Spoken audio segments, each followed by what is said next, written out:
friends. Today, we're going to visit the zoo and learn about different animals we can see there. Each word will come with a bright picture and a fun sound to help us pronounce it correctly.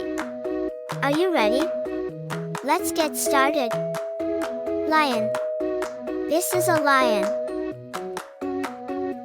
Elephant. This is an elephant. Monkey. This is a monkey.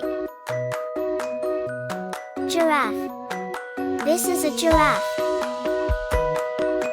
Zebra. This is a zebra.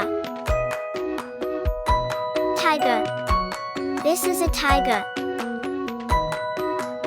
Bear. This is a bear. Penguin. This is a penguin. Kangaroo. This is a kangaroo. Parrot. This is a parrot.